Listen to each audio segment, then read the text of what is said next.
this lesson, we'll be taking a closer look at the color mixer brush tool. To do that, let's find an appropriate source image to manipulate. So this time, instead of Googling, we're going to go to a very useful website called cgtextures.com.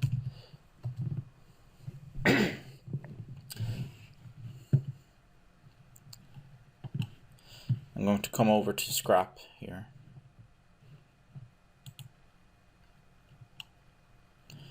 And we're just going to find an image.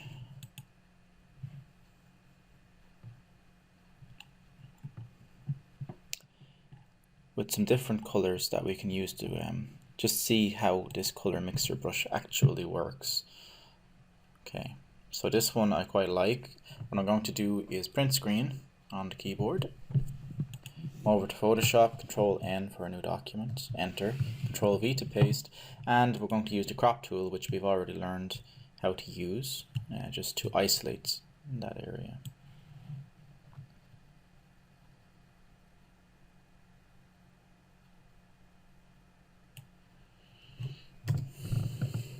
There you go.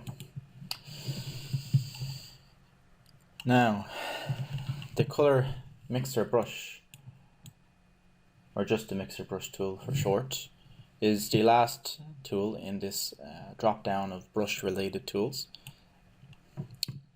What does it do?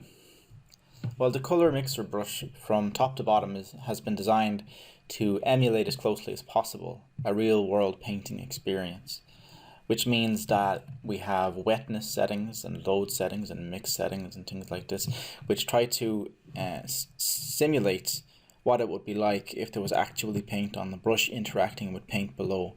So you have settings to control how dry or how wet the paint is that's already on the canvas, and then how dry or wet the paint is on the brush itself and how they're going to mix. You can paint dirty or you can paint clean, which means it's like either you've washed your brush and then you're painting again and there's no color on the brush from your previous strokes, or you haven't and the color from the previous strokes is carrying over. So basically, as closely as possible, emulating the real world painting experience with an actual brush and actual paint on an actual canvas. That's the best way to explain it. So let's see how that works in practice. As we said, we have wetness settings that controls the wetness of the paint on the canvas, not on the brush itself. Now we have load, which we can turn up or down. The easiest way when you're learning Photoshop and even when you're experienced with Photoshop is to use these presets. So wet, heavy mix. Let's see what happens when we swirl around with the brush here. Make it a bit smaller. Okay.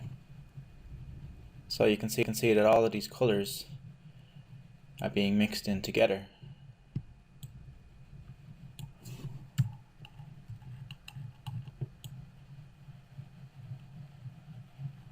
We're getting quite a blurry result, of course. That can be altered. If you come over here and turn spacing down, you'll get a much better swirl.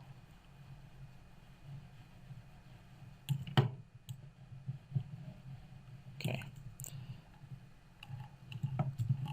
So the thing to take away from this is that it's as if the paint is wet on the canvas and the paint on the brush is mixing with the paint on the canvas. That's the basic idea here. So we said about there being certain preferences that you can set. So this is the one for cleaning the brush after each stroke. That means that paint that I've picked up here while I'm working with the red won't carry over if I come over here to the yellow.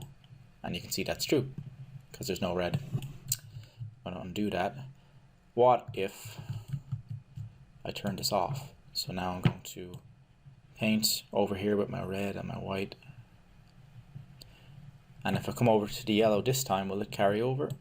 It does. because there was a little bit of red paint still on the brush, you see. So that's an important setting, whether you're going to paint dirty or paint clean. So if it's on, I'm painting clean. If it's off, I'm painting dirty. And those are all of the basic settings for working with the color mixer brush. My suggestion is experiment with this.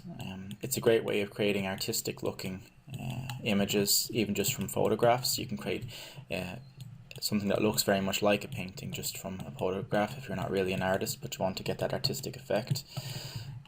There are all kinds of uses for this tool, and now you know the basic use of it. Okay, so thank you.